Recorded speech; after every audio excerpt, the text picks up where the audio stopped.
A light magnitude 2.6 earthquake hit 24 kilometers, 15 miles, away from Tame, Departamento de Arauca, Colombia, in the morning of Thursday, June 26, 2025 at 7:21 a.m. local time, GMT-5.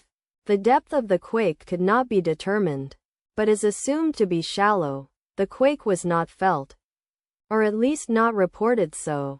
First to report, Raspberry shake after 11 minutes.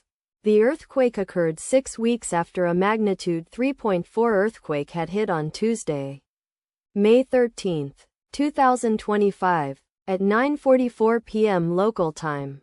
America, Bogotá GMT-5, in 80 kilometers, 50 miles, distance to the southwest. Data source from Volcano Discovery. Did you feel it? Let us pray. May the earthquake that occurred not affect our brothers and sisters there. May the earthquake not happen again. And may God protect everyone. Amen.